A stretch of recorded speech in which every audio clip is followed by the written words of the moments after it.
Welcome to the Schmooze, Calgary's weekly community podcast where we bring together the voices, events, and stories shaping Jewish life in our city. I'm Don Shapiro with Jared Shore. Pull up a chair. Let's schmooze. Welcome to the Schmooze. We had a great guest today, Jean-Luc Mudingayi. The guy is just the most inspirational. The fact that he took the time, and I just got to say, this is how devoted he is, and we are to the Schmooze. We just missed the Canada-Czechia game, and we just happened to see the last goal in between the ending of the podcast and doing this. So this is how dedicated we are to you, listeners, to be able to miss that game. Yeah, yeah, it was a sacrifice, but well worth it. That chat with Jean-Luc was awesome. He's a great guy. He's a great guy, and he's doing amazing work. Interesting to hear, like I say during the conversation, he's got so many touch points that make his experience so unique. I mean, he's a young student. He's black. He is so a visible minority, standing up for the Jewish community, puts him in a unique position. His family wasn't in South Africa during the apartheid years, but has a very good understanding from having lived there of what apartheid is and how libelous the charge is. His grandfather, pastor, and so a Christian background. He's a really interesting guy with so many unique things that brought him to be who he is, a very special person. Yeah, I mean, and you talk about those touch points. We could have spent a whole podcast talking about his growing up in South Africa. We could have had a whole podcast talking about Christian Zionism. We could have had a whole podcast talking about his advocacy. But you bring it all together, and he's fascinating. And again, I mentioned this in the podcast. Uh, we talk in the Jewish community a lot about the need for allies and to help people, a helping hand to come aboard and to see Jean-Luc, I mean, personify the word ally. And when Charlotte was saying we don't need allies, we need friends and we need family. Man, does he ever personify that? His work with Allied Voices for Israel is just so paramount to where we need to go. It's so important. And he just keeps coming up with new ideas. He keeps showing up every Yeah. single day. And that's such a ton of credit for any young man, let alone somebody who's been welcomed into the community and has really taken on the leadership role. Yeah, and we discuss how important his voice is, given that often our voices as Jews are dismissed because, of course, we would say this, of course, we would believe this. But when you hear it from a really just a very diverse voice, and it carries a credibility that we really need from our allies. So I hope people take inspiration from our conversation with Jean-Luc today. It was awesome. Yeah, and just to keep it tight, I think that we just get right into it. I do want to mention that we have a few recordings done. I am going to be going to Israel, and by the time this airs, I believe I'll already have come back.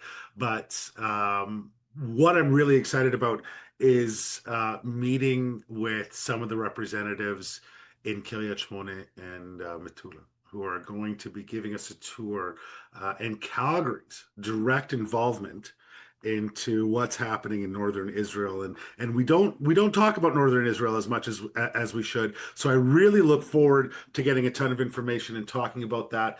That's going to be I'm going for my dad's 80th birthday. Obviously, that's top of my list of things that I'm looking forward to. But I'm so looking forward to that trip as well. And I know Jared, you helped set that up, so I really want to thank you for that. And it's going to be a heck of a day. Yeah, you're right, Don. It is not talked about nearly enough, but the North is so for people who aren't familiar with the geography. The North was essentially evacuated. 200,000 people evacuated for years because of Hezbollah, and they're having a tough time moving back. I don't want to spoil anything. You're going to have an amazing time up there, and we'll give it its due course when you're back. But get great footage and travel safely and have an amazing time with Maytal, and I look forward to you sharing with the community what's happening up there because it needs our attention. 100%, 100%. Without further ado, folks, this is our schmooze with Jean-Luc Mudingayi. Campuses across Canada are changing, and students are being asked to navigate complex conversations about Israel, anti-Semitism, and free expression.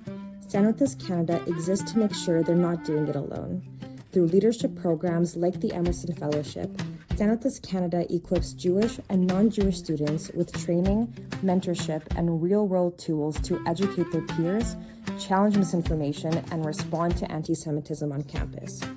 If you know a student or are a student ready to lead with confidence and clarity, learn more at standwithus.com/Canada.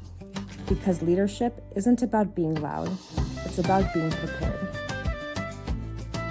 Today we have the honor of schmoozing with Jean-Luc Mudingayi. He is somebody that I've had the opportunity to cross paths with quite a few times, not only because our oldest daughter Kayla was involved with you, and I want to say in what yet. Just I'd love for this to kind of come out.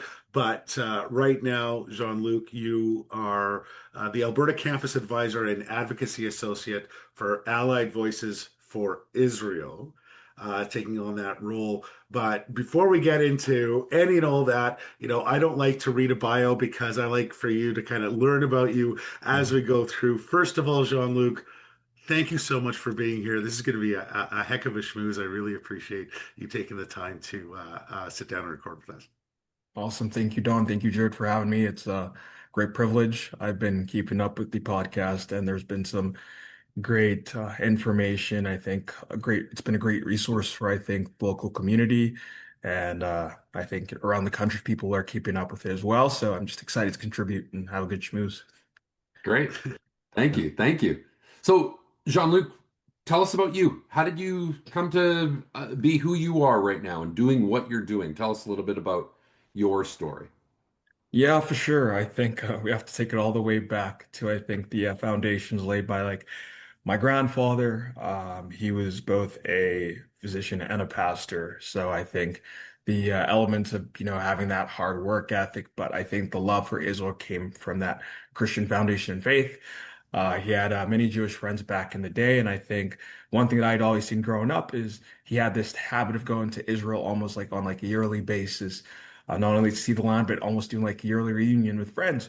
So I think for myself personally, the notion of, Israel existing as a state, that inherent level of Zionism it always existed. It was never a question until I eventually got to like my last few years on campus. But yeah, that's how that happened. My parents, after my father finished medical school, married my mother.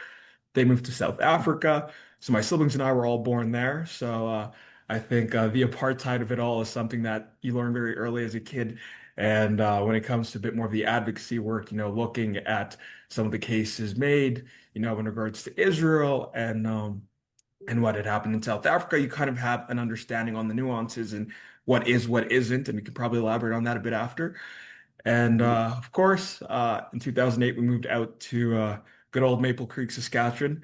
So small ranching community in South Sask, about half an hour away from the Alberta border. And that's where I think I got a great foundation in regards to community, what it means to be, Canadian and the value of, having your neighbors back. You could have your car running, and let's say someone was to steal it, you'd have the granny from across the street calling your household, letting you know. I think I just saw someone drive off with Jean-Luc's vehicle. So it was that kind of community, so that you saw when, we were fundraising for a massive hospital, the whole community coming together to raise this new Southwest integrated facility in the town, what it means to be Canadian, but also had great coaches in sports. So when it came to, setting a good foundation in regards to, standing up and being a leader for sports and competing against some of the larger cities, like track provincials or running our student leadership council and still having that impact at the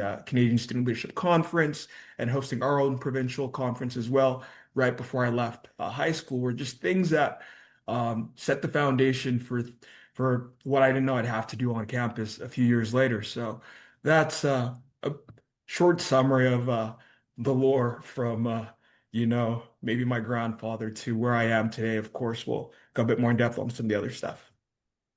There's so many points there that I have multiple questions. From the experiences of apartheid in South Africa to uh, all the way through to where your advocacy has led to and where you are today. But the Mhm. first point that I think I would love to be addressed is Christian Zionism, Yeah. because obviously, with your father being a pastor, you're not Jewish, yet I see the Star of David on your, proudly Yeah. adorned on your necklace, and so that's a fantastic feeling for me, right? The However, Christian Zionism recently, quite recently, I'd say over the last year, or especially since October 7th, has been under a tremendous amount of scrutiny. I mean, Tucker Carlson famously said just a couple of months ago that Christian Zionists are the worst people. And so I want to explore that a little bit and gain an understanding into where is that rooted, and where does that come about? So, when we talk about Christian Zionism, I think that there are sometimes um, tropes or stereotypes around that. So I'd like to understand from your perspective, where does that come about? How did you feel that growing up? And then again, obviously, how that led directly into some of the more campus related activism, and how that started. Because you also started that pre October 7th, and Yeah. then the world sort of blew up. So, Mhm. I know that's kind of a two-parter, but I'm really curious to learn a little bit more about the fundamentals of Christian Zionism. Yeah, for sure. I guess, yeah, it was my grandfather who was a pastor, yeah. And basically I think it just goes down to I think the teaching, or if people want to say like the theology of it all. And I think from I guess my upbringing, there was always I think there's a string of teachings out there that kind of have this sort of like notion of like replacement where it's like, you know, um the Jewish people had their time with Hashem. And after I think with Christ coming in and the entry of like the new covenant now, he's kind of turned his attention for everything, just the Jewish people as a whole. And now it's out and open to the whole world and people have access, Hashem through Christ, I guess.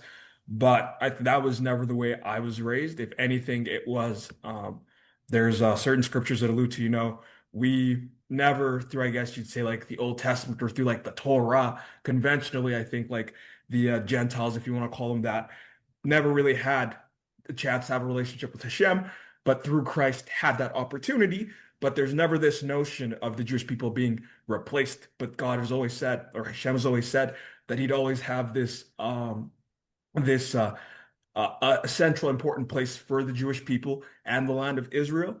And if anything, after he'd finished his plan with, I guess, like the nations or the Gentiles, his attention would turn back to, I guess, the Jewish people in Israel back again. So that's kind of that foundation that I was always raised with, and with always a love for the country inherently and the people. Mind you, I didn't know too many Jewish people back in the day myself personally, but all I would have would be like the cool items my grandfather would come back with when he'd come back. It'd be like whether it was like a Hebrew calendar, or I didn't even know back in the day, but I had like a proper menorah in my room. I did before I knew what a menorah was, essentially. So that's kind of what set the foundation. So speaking to the campus point, I was walking on campus to one of my classes. It was one of my senior comparative poli sci classes, I believe.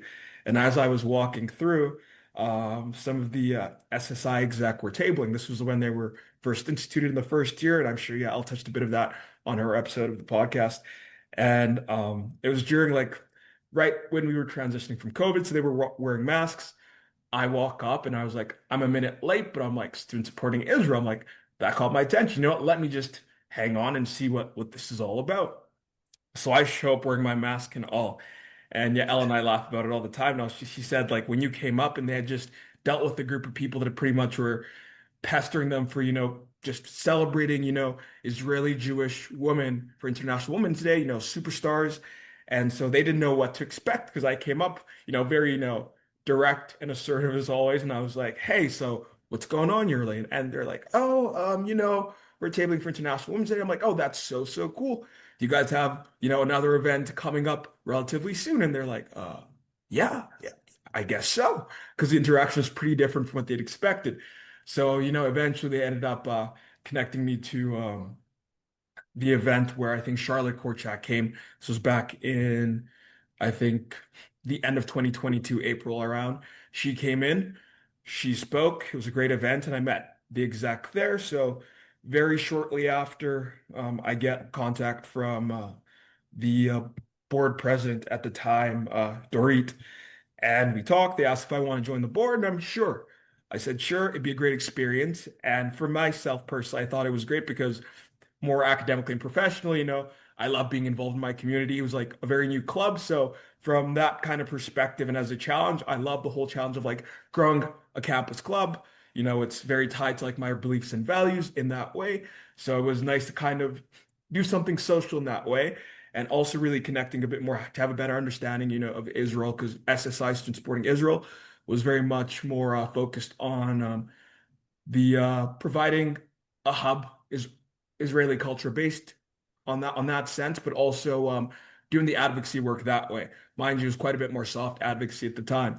So I guess through that first year on the board, I think I was the vice president, external, internal, so working with, you know, um, engaging with different campus clubs, then also reaching out to external community when we needed to at the time. I think the one thing that was interesting at first when I kind of saw a bit of tension was I had helped some friends or people that I knew run for the student union at the time and student union positions. So I had that relationship. So then when we were, before we had officially ratified Student Supporting Israel as an official campus club under the SU at the University of Calgary, we're looking to host events and partner with some of these clubs. So it was pretty interesting to see the resistance that existed when people kind of found out, oh, you're part of this club. And it's like, hey, on a personal level, we get along very, very well, but we can't really associate ourselves with this club specifically. So that was the first point of contention. I was kind of shocked because it was never something that I'd seen in my upbringing or even in our small circle. And even then, it was also interesting to see the interest on the student side where people had questions as to, it's kind of crazy to see you so positively engaged and, wanting to be part of this club on the Jewish student side. So it was a bit of a shock there too, to kind of see some of the issues that Jewish students dealt with in regards to anti-Jewish hatred and anti-Semitism.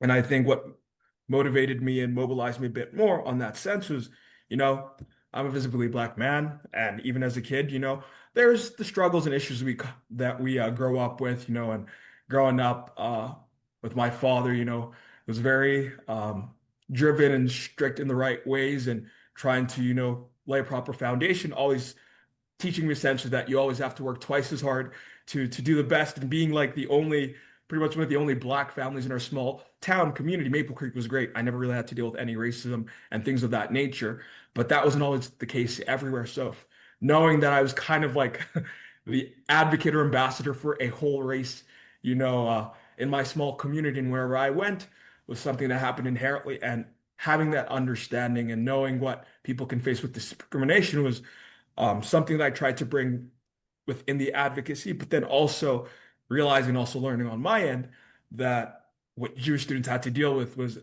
of a completely different nature. Because I'd say in society today, racism, especially like anti-Black hatred and racism, is generally pretty much frowned upon. And there's a lot of systems in place to account for that, and even socially.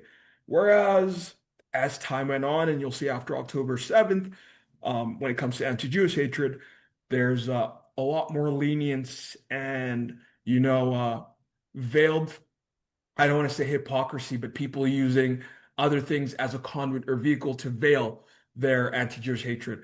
So that was something that I had to learn. And, how can I use my experience and then this position on the board eventually to kind of like look for a way to connect with individuals. But yeah, SSI, a lot of what we do is quite a bit more cultural facing. We had tablings engaging with students. And before October 7th, students were pretty receptive and they like to engage.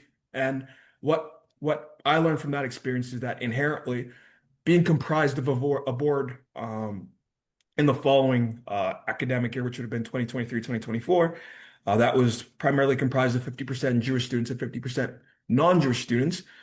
People were curious and they wanted to know why we had we were so unified in that way. But that was pretty much my experience on the first year of the board pre-October 7th. And I got my first kippah, went to my first Shabbat dinner, meeting some of the community leaders. Of course, that's how I got to know, Kayla and Rachel, who ended up taking leadership of the board when we left, meeting, some of the great rabbis, from Chabad or the Bet Tzedek, and then meeting our contemporaries at Hillel at the time. So it was a nice foundation and getting to know the community, and it made it that much more important and valuable when it came to doing the important work right after October 7th. Jean-Luc, you have so many interesting touch points, and really like such a unique experience. I mean, I want to talk about apartheid South Africa and that notion, but we'll leave that for a second. I want to the thing I want to talk about is something you just mentioned. As someone who's visibly Black, someone who, given the binary, the very simple, rudimentary, and frankly divisive binary of, oppressed, oppressor. Jews are very falsely, as I'm sure you're well aware, put in the peak of oppressor on this ridiculous binary, which probably has a lot of mileage on campus. So as someone who comes from a visible minority, a minority that is felt to be marginalized and I would venture to say rightfully thought to be so, what's the response you get? Do you find it to be an easier place to be an advocate for the Jewish people and for Israel as someone who is visibly Black? Or is it more difficult? And what does that look like? Honestly, I think it's kind of shifted in a way because I think I've been so connected to the community for so long, and maybe Don can speak to it, and maybe I'll be able to speak to it a bit later, that it's shifted in nature where it was like before, it's like kind of being an advocate or like a middleman that wasn't necessarily part of the tribe initially, if I can say that. So it was a nice bridge because people were like, oh, like you have your story. So people are quite a bit inclined to hearing what my perspective was in regards to that and some of the nuances associated. And I think one thing I recognized a lot of the time was if it was a Jewish student directly talking about the Israel of it all. And that was a lot of my focus at the time because it was SSI was very much focused on Israel. And some of the notions of how, being anti-Zionism is the modern day anti-Semitism, if I could say that. The one thing I learned very quickly was there was like a lack of knowledge and education, if I could say that. But a lot of the people weren't willing to even have those conversations initially because they just say, "Oh, you're Jewish, so of course you'd feel this way about Israel." So then, of course, I could kind of help facilitate that conversation in a way, provide my perspective, and then for some of my Jewish friends and board members, they were able to get into the nitty-gritty and the specifics because, of course, as we know, anti-Jewish hatred has evolved, in its multiple forms, whether it was from a religious sense, whether it became racialized during, the the time period of the Holocaust and such, and after that, as we see the we see the use of anti-Zionism in its hatred of the state or before the state was, and how it's even involved into like a different animal with Israel being a state. So it's Mhm. just having those conversations, and when people are able to meet one another on a very much a human level and listen to one another, they we saw that there was a lot of positive work in progress. But of course, after October 7th, that changed a lot. And just to touch a bit on the point of the apartheid, I think I was born in like very Mhm. much post-apartheid South Africa. And my Mhm. parents, of course, weren't even originally from South Africa. They were from Zaire, now that known as the Mhm. DRC at the time. So I think our experience was different, Mhm. still quite a bit different than the local South Africans that would have grown up and would have been there. So I think also maybe growing up from a slightly more affluent socioeconomic class, there's a lot of nuances associated to that. That doesn't mean we didn't have to deal with any of the tensions and those conversations, but it helped provide a good foundation and understanding so that when, I've been to Israel multiple times for work now, and you see the contrast and the nuances there from what would have happened, you understand that very much isn't the case. But there's been the efforts to create parallels there, so it's easier to make a case against Israel in that sense. Mhm. And yeah, that's what I can really say in regards to the apartheid of it all. But yeah, it's been very being visibly black has pretty much been beneficial in that sense, and for some of the other non-Jewish board members to help create that bridge Mhm. initially. But of course, now you're in deep, and you're of course working very proactively for Allied Voices for Israel. Now things are slightly different, if I could say that, and maybe I can speak to that later. So Yeah, and I think that's kind of where where things got different is mhm. kind of where I want to talk about. Okay. It's the world. It wasn't great for Israel advocacy pre October 7th. And surprisingly, and I think this is what surprised us the most, is what happened October 8th and onwards, where, Mhm. the Jew hatred became popularized. And, we Mhm. have artists like Ye, with his Heil Hitler song, and we have people in more progressive youth groups that hating on Israel is the norm. It's acceptable because we're only discussing buzzwords like Mhm. apartheid or colonization or oppressor or genocide or whatever other term. It's obviously everybody here and everybody that I talk to isn't. Whether they're still part of the Israeli military or Mhm. former or any politician from Israel, we're all against genocide. We're all against Mhm. apartheid. It's weird that we have to qualify that, but yet we do. And then the accusation of it on campus immediately after what was unmissable of what Yeah. happened on October 7th, right? There's no question as to the depravity of what was seen. There was no question as to how brutal and savage and barbaric those actions were. And then to have them be celebrated caught everybody in a certain shock and surprise, but it's lasted. Yeah. So, what was it like at SSI? And then I kind of want to move into AVI and understanding what AVI is, Allied Voices Yeah. for Israel, what it is, and what your role there is now. Yeah, honestly, yeah, it's very connected. It's all very, very close. So I'd look, I think we really saw SSI pretty much as like a student campus club, and our first and primary priority was, um to get this Israel focused student club ratified as an official SU club. I think was first a massive milestone we wanted to have, because from what we've known from the other SSI alumni around the world, is that it's not always the easiest thing. So to go in, get the Constitution ready, get the club ratified was a big win for ourselves. And we also like the notion of creating, a fun social space. Because when you're on campus as a student, you already have your exams, your deadlines, your finals. So it's like, come on, if I go to a club, another student club, I don't necessarily want to be learning all that much more. And sure, you'll get resources and skills, when you have your speakers come in, but then it's to mingle and socialize with other students. And what we'd seen what was valuable and strong was we really saw the value of bringing, Jewish Israeli students and non-Jewish students together to kind of like mingle and engage with one another. So then, of course, as we're building on this momentum, October 7th hits, and I think like everyone else who was very connected, we saw the WhatsApp messages, we saw the Twitter updates and notifications, and it was a big shocker.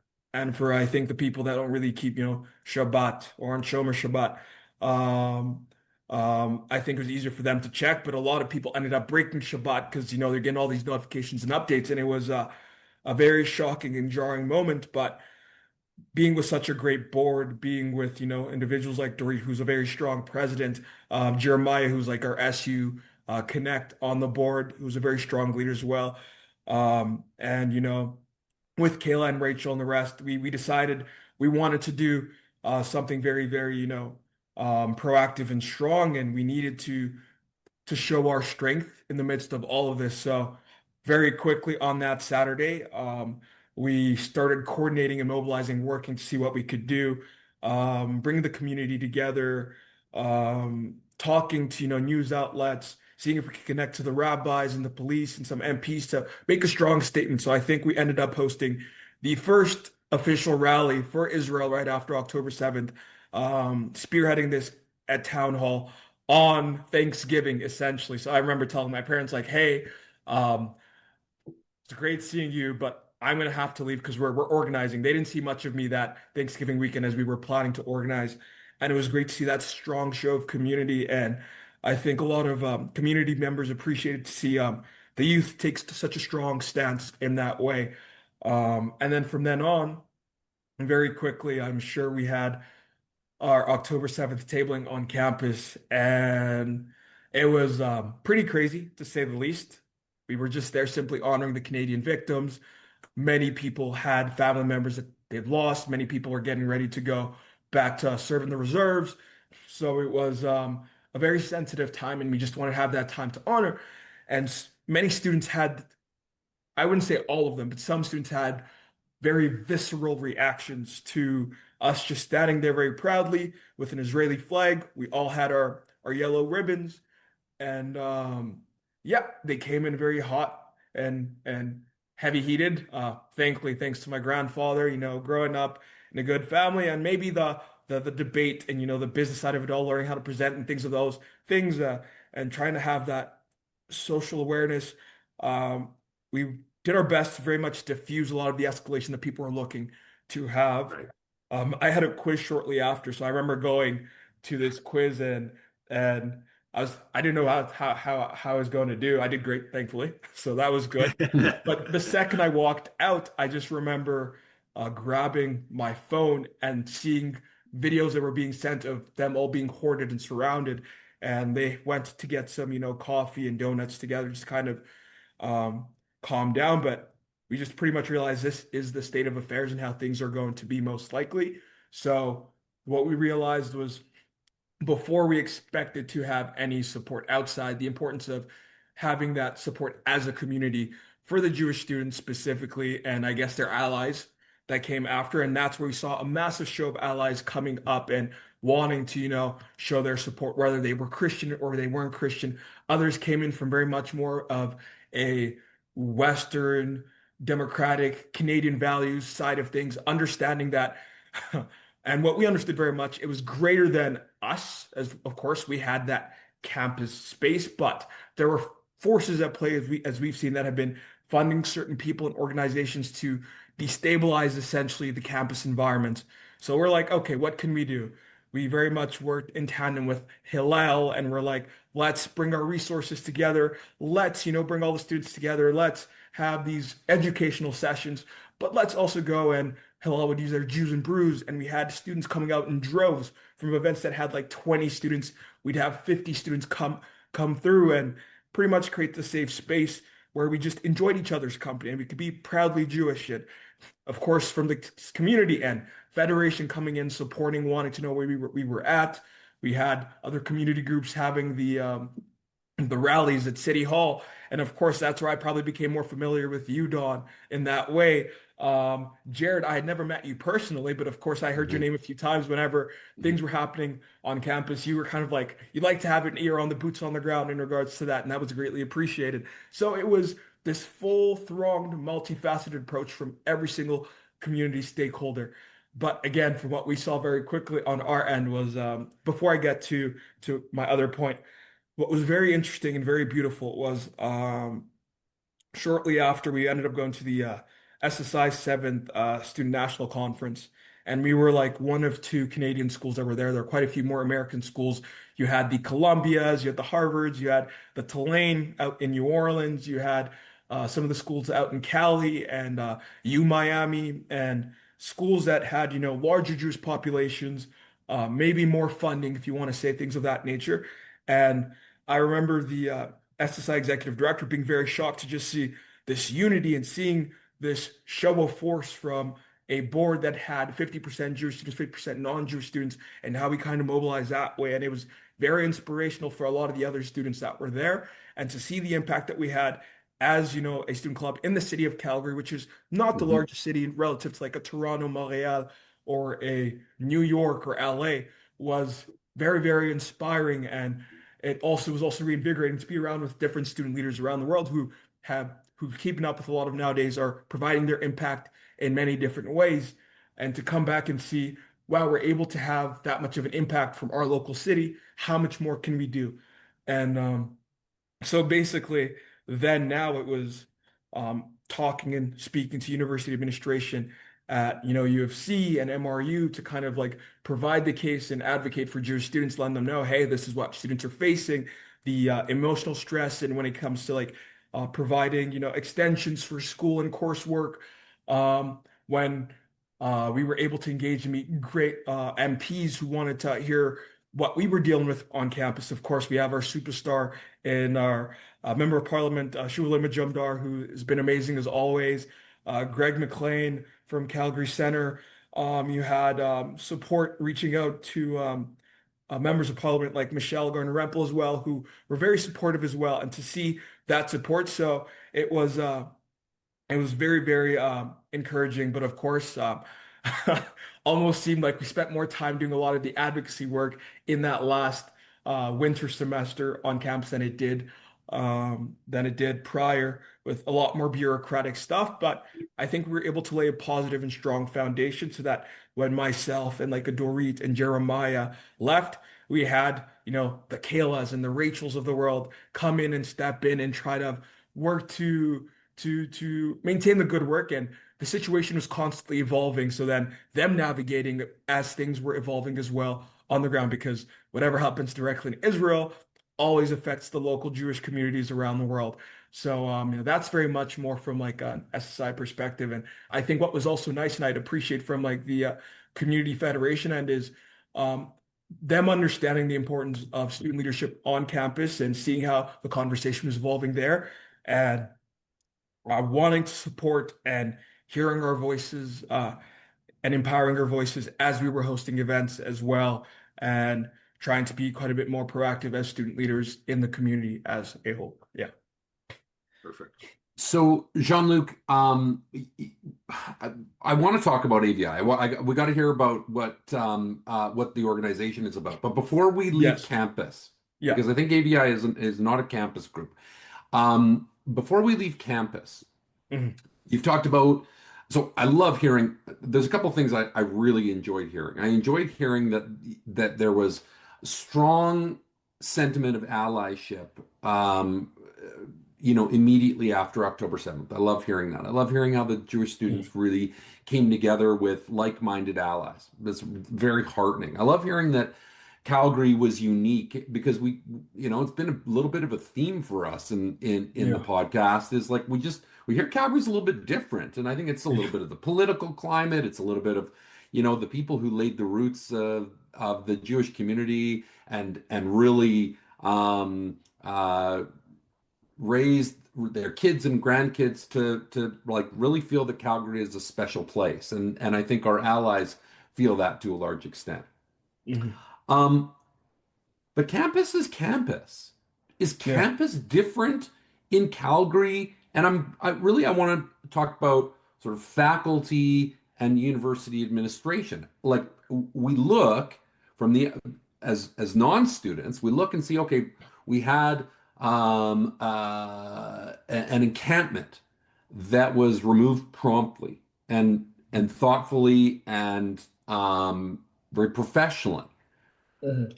What's the support been like from faculty and administration on on the campuses? And I know you were at U of C, but I don't Yeah. know if you can comment on MRU. Listen, I'll say this.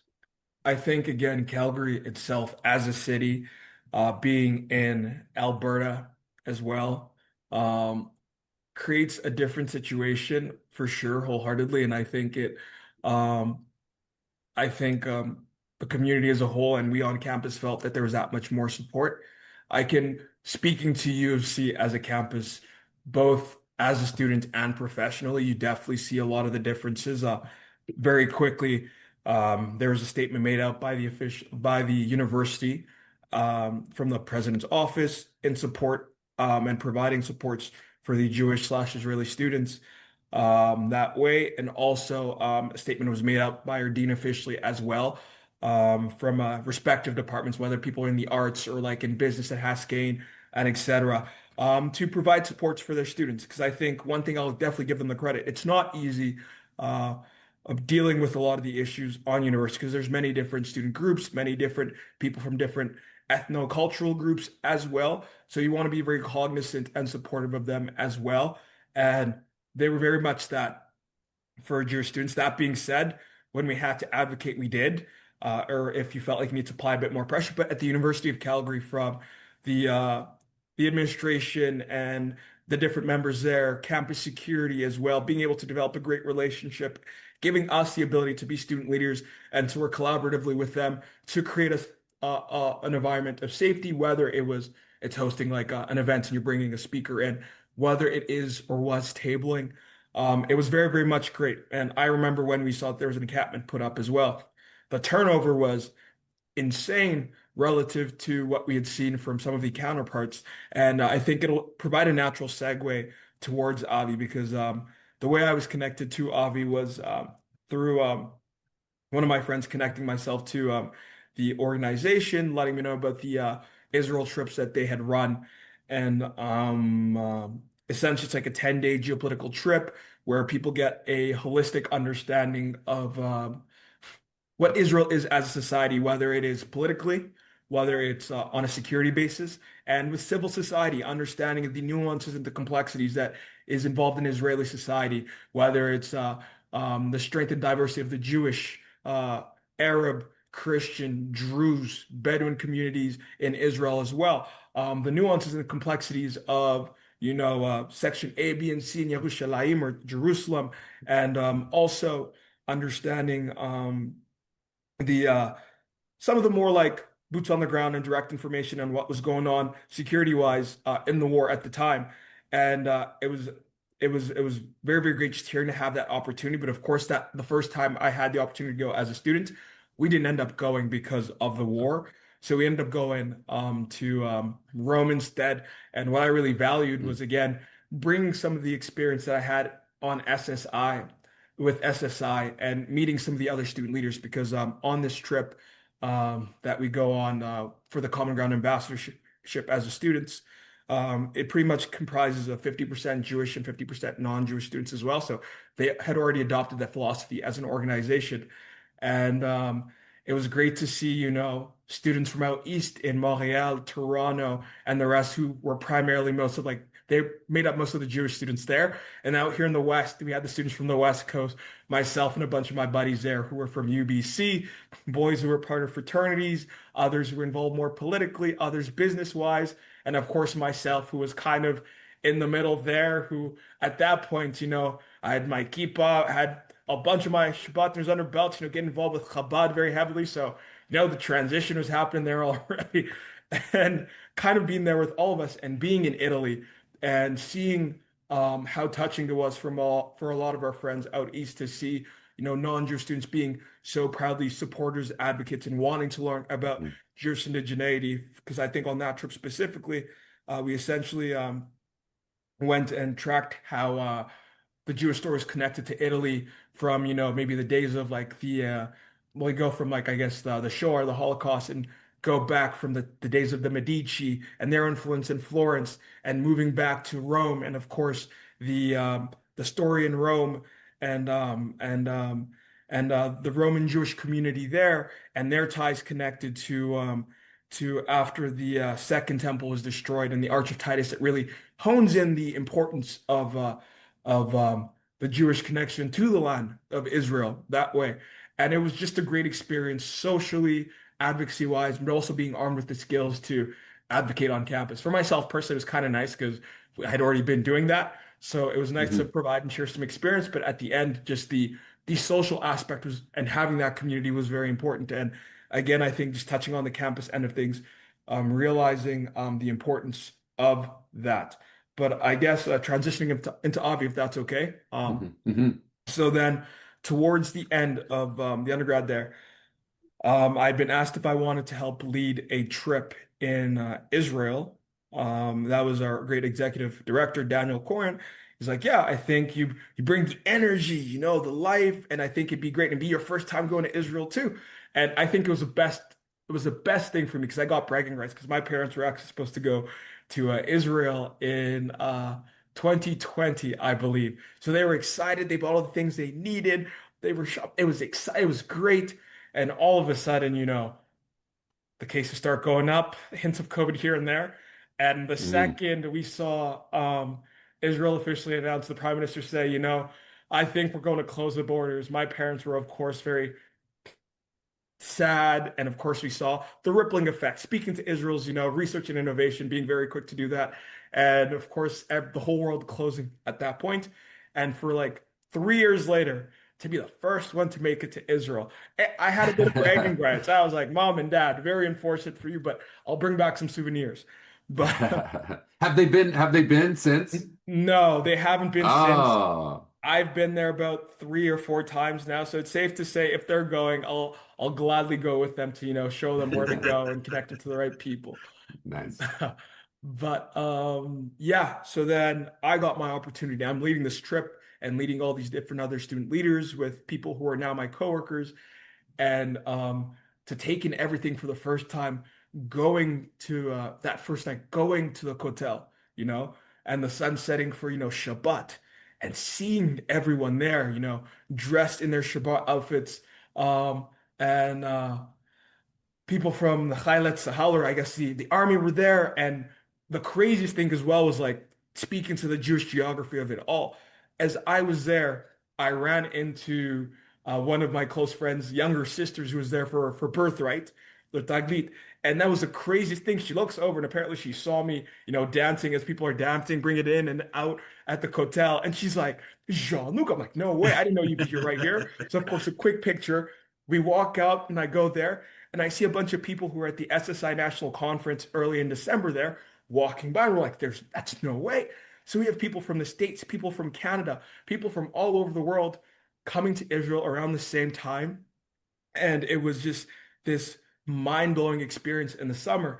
And as the sun set, of course, having the Shabbat dinner, and of course, hearing the security of it all, meeting some friends that I had made in Israel who were Israeli there, catching up with them and seeing what state they were in. I guess I will get to specifics I can probably yap on for quite a while. But in summary, understanding, realizing, and seeing more of the value of Israel and how it's a safe haven. And at the end of the day, where I think for many Jewish people who can attest to it, at the end of the day, if there's any craziness anywhere else in the rest of the world, and you have the comfort that Israel is there and you have that safety, from the moment you land at Ben Gurion in Tel Aviv and you walk in through the airport. Yeah. Mind you, it was during the war, so of course it was in wartime conditions. So of course there were the obvious realities. So the occasional, Tseva Adom that was there and seeing all the hostage posters that were there, contrasting to when I went most recently.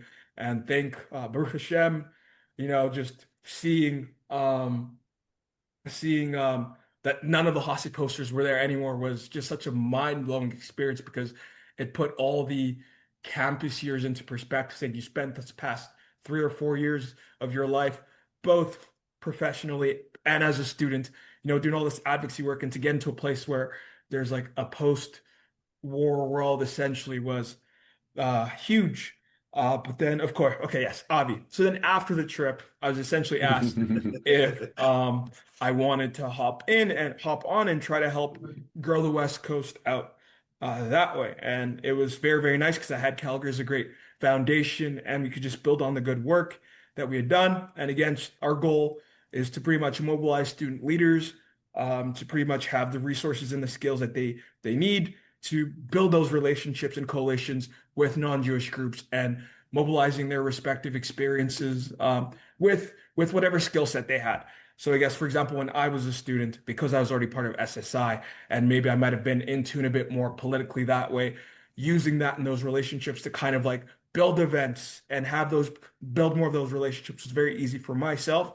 We've had students who were connected to the hockey world, and they had they host like a 3-on-3 like hockey tourney, and they brought in a bunch of their boys that played hockey. Some of the girls that played ringette in their time came out, and it was just a good game of puck, as we'd say, and basically talk about the value of sport that helps building those relationships from, again, a Canadian's perspective, knowing you can come in from all different backgrounds and learn to understand one another's differences and pretty much contribute to that. But then also on the other end, having bit more formal events where you have more forward-facing, more proactive political students speaking on solidarity panels, as we had.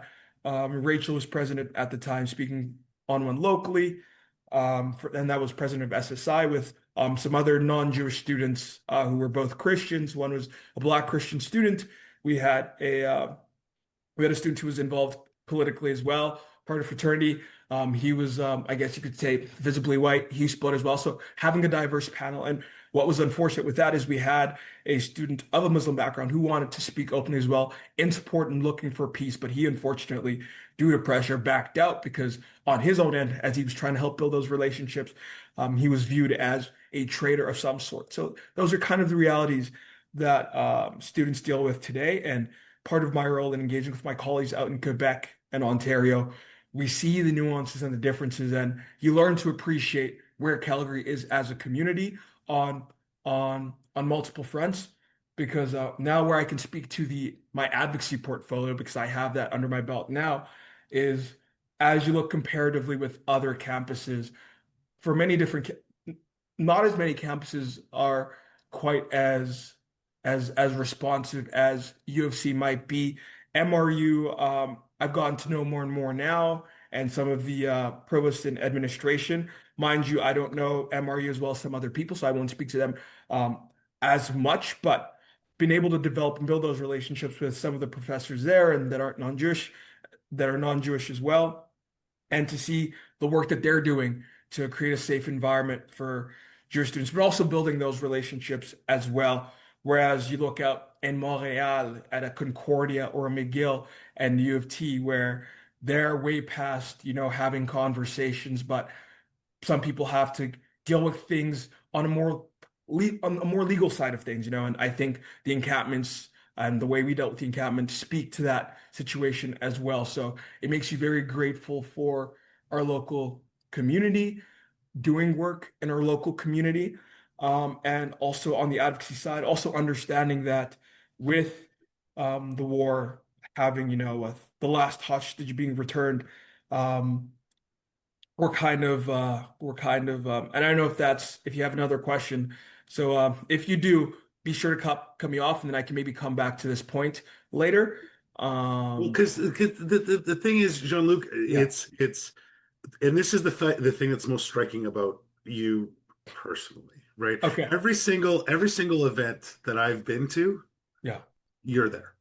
Yeah. It's even the events that I'm not there. For example, you mentioned that you were in Israel. Kayla was doing Taglit. She puts the camera on herself. Look who was with me, and then you're sharing a drink with her in Tel Aviv.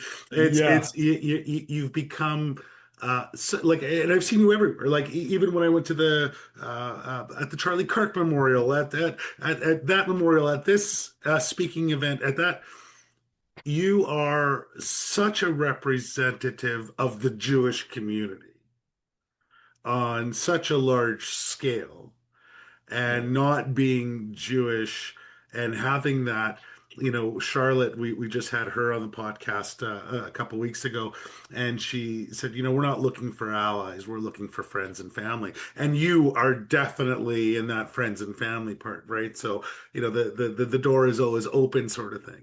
And you've helped us understand, where that came from your own family, what you saw on campus. You've helped us identify some of the alphabet soup where AVI is a little bit different from other organizations and Stand With Us, and what the mission and the goal is.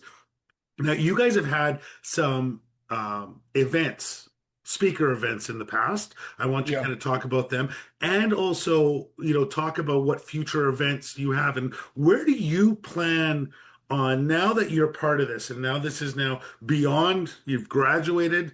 This is now, is this your career path? And if so, where do you see yourself going, and what further, advocacy that the listeners, myself, Jared, anybody who's listening, what can we do to, now you've been such a great supporter of us, what can we do to return that favor and support you and your initiatives? Thank you for the kind words. It's interesting. We've had multiple different speakers, and they'll talk, and you'll talk to them. And like when Shai Davidai was there, and they'll talk about, like or Yuval David, maybe back in like 2024 when we had one of our organizations bring them in. So basically, one of the events we had is we brought in Yosef Haddad, I believe in December Mhm. of 2024.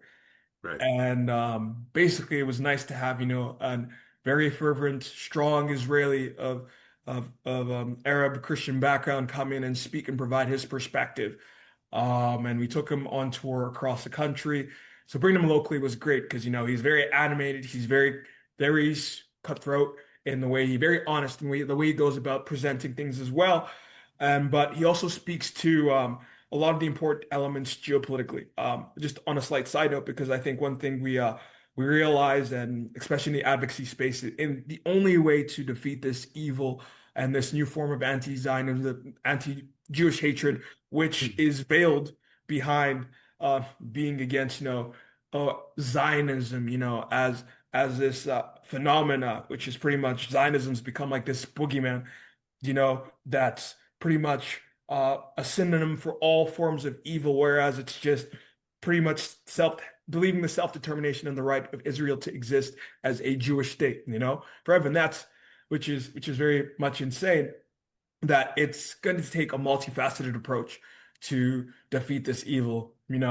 Campus students see its evolution very quickly, knowing where ideology and ideas are going, essentially, having that understanding, knowing that we need our municipal representatives, our provincial federal representatives, our federal representatives, and community representatives to work on a multi-pronged approach to defeat this evil, because the forces we're fighting aren't necessarily just locally, but they're some greater forces that are trying to attack our own values and beliefs, what it means to be Canadian, and I think that's kind of where it goes through, and where a lot of students and allied students connect with organizations like AVI. And when we had a lot of people come out to Yosef Haddad, was that understanding that what we've noticed is what usually happens to Israel and the Jewish community first is a signal of what's coming to uh, a symptom of what's coming after the West, essentially.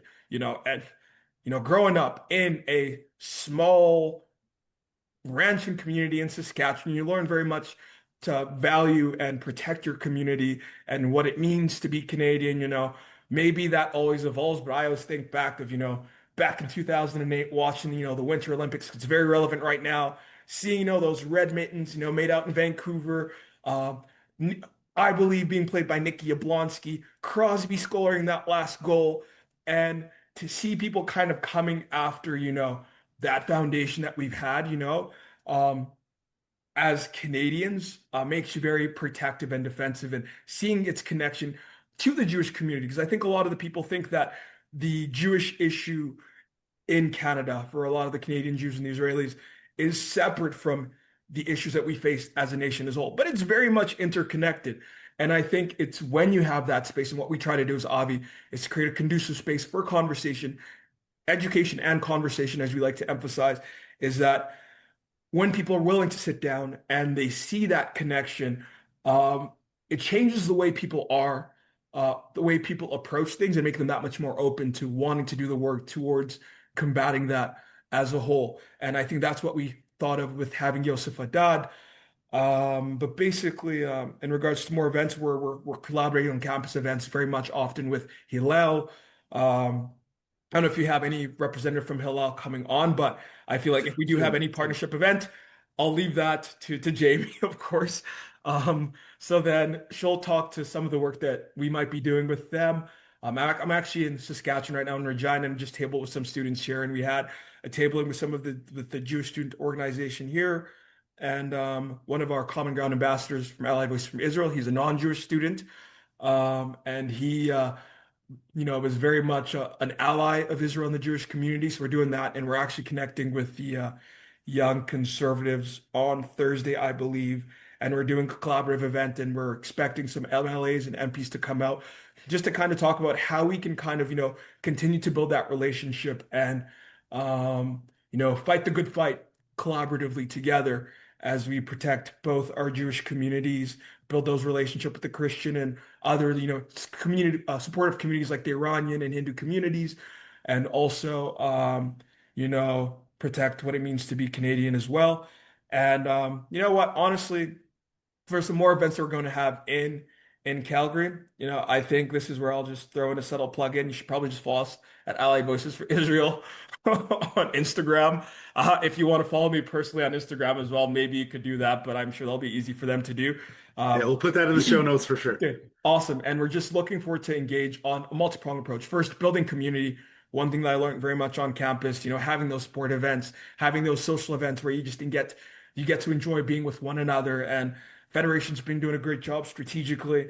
And I guess to kind of touch on that point, I think what we notice right now is that we live in a very different world right now where the war is over, but anti-Semitism, anti-Jewish hatred is on an extreme high. So it's pretty much how do you navigate that reality where the conflict is gone, but anti-Jewish hatred's on a different level, and it's pretty much strategizing for that and looking for the best way we can have a good society. Because I think a lot of people think it's a battle of us versus them. But I think a lot of people, first and foremost, especially people that don't have an agenda, want to connect on a human level.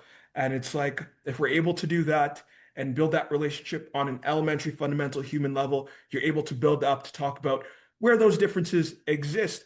But again, for ourselves, that being said, in the context of understanding, hey, if I'm proudly, Jewish, I'm proudly Jewish. I believe in the right of Israel to exist as a state. It's my homeland. If that's your approach, you have to respect that. And if not, they're not willing to have that conversation from that foundation, then, what's the point of having that conversation? So yeah. Stay tuned for some exciting events coming up. And right now Sask is kind of where I'm at for the week on a work basis. Nice. Jean-Luc, I talking with you it actually brings me to think about I'll share the reason why in a second, but it might not be obvious right away. Trans activist Brianna Wu. That's where the confusion comes in. But if you know Brianna Wu, she's in a community that has been hostile generally to the Jewish community and Israel. Yeah. And she recently had a post on X just talking about she's not going anywhere. Mm-hmm. This is where her heart is. This is where she feels her morals are, her values. And she said, but understand that it comes at a cost. This is a brave place to be. Yeah. And I think that's where you come in. It sounds like you are doing this because this is morally where you are. And you play such a critical role, as you've talked about, even more so, being a non-Jew, taking up the cause, because you're right, our voices are often dismissed. Of course he's going to say that. Of course he's going to do that because he's Jewish. Of course, and we're so easily dismissed. And I feel like despite having all the facts in the world, everything like that, Jewish voices are often marginalized and dismissed. And that makes your voice so much more important. And the bravery that comes along with it, whatever you've sacrificed, whatever you've had to say, look, I might be disliked for this reason or that reason, but I believe in this cause. This is what speaks to me. This is what's right, and this is what I'm going to do.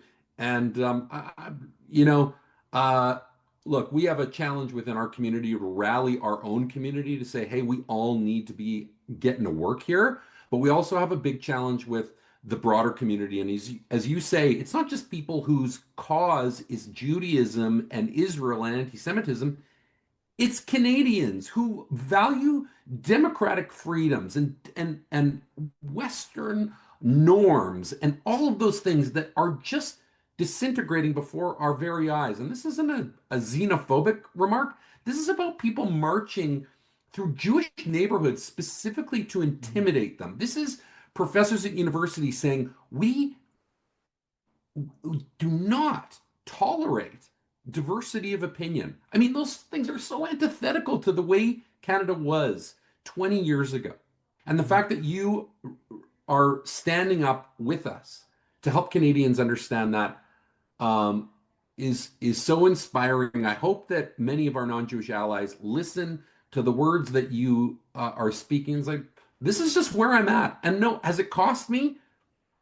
It hasn't cost me. Of course, there are people who are going to dislike me, but in the end, it doesn't cost me because my job opportunities will be there, and the opportunities in my life will be there. But most importantly, I'm standing up for what's right. And bravo to you.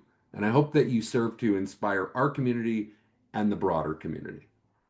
Hey, thanks, Jared. I just wanted to say, okay, I think I have one last question talking about like what does the future hold? Yeah. Listen, I think we just get the I'll say this. Hey, listen, I've been going to shul almost every Saturdays, and things and such, and we kept the chugs this year. So to make what you will with that, that's all I'll say in regards to that. Uh, when it comes to school, I think definitely finishing up and getting the law school done is, I think, the next step. So excited for how that'll end up going. And then, yeah, we'll see. I think we all make our 4-year, 5-year plans and see what we want to do. But at the end of the day, like back in 2022, I never knew I'd be joining Students Supporting Israel, and all of a sudden, uh, 4 years later, I'm out here helping coordinate for the community menorah lighting. Like I'm learning Hebrew. I can understand it to a certain extent. It's just it's crazy how life can be sometimes.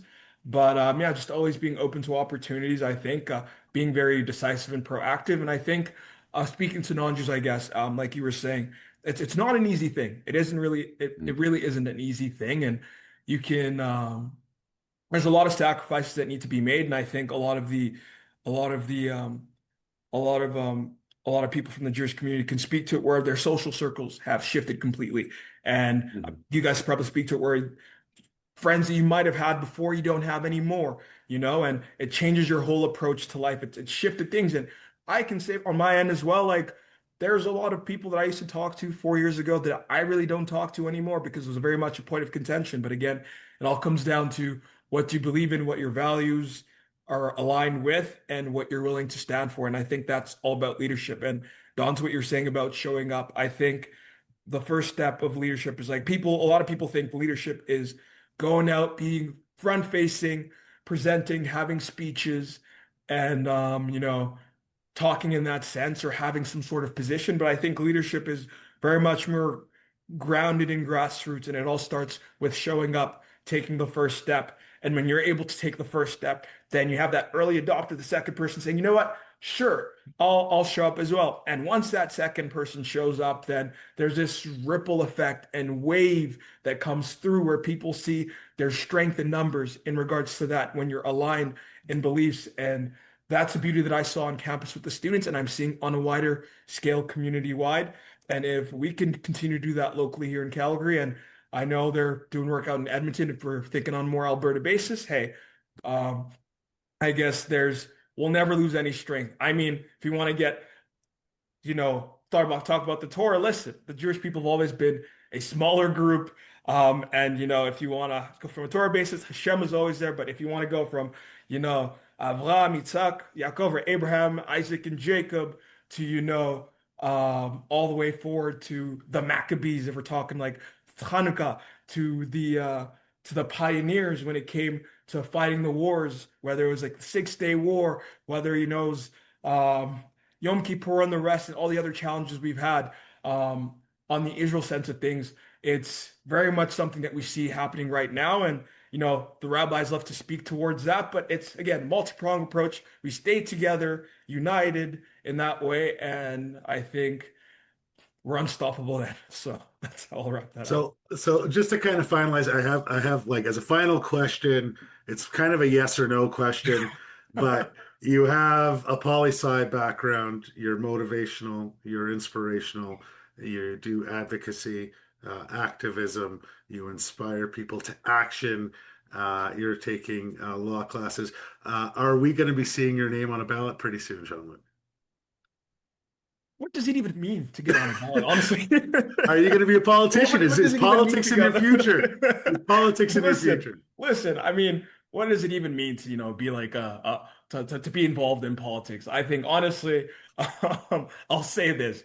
I think if there's ever the need to be involved more proactively as a leader in the community, and that happens to be where that needs to be, then so be it. I guess it all depends on what life requires of myself. I've never really wanted to be involved all that much politically, but if it ends up happening, I wouldn't be opposed to it as long as it's beneficial to my community and my people, but also, Canadians as a whole at the end of the day, because I think it's all about service. And if you're able to do that in a great manner, then so be it. So that's my answer. It wasn't yes or no, but that's the answer you're getting. Well, a leader you have been, and a leader you'll continue to be. Jean-Luc, thank you so much for this schmooze. I learned a lot, not only on the whole, but a lot about you. And I'm really appreciative, obviously, of everything you've done, for you taking the time and having this schmooze with us. Oh, thank you very much, Don and Jared. Really appreciate having you guys. And I guess I'll probably see you sometime soon anyway. So I'll see you somewhere.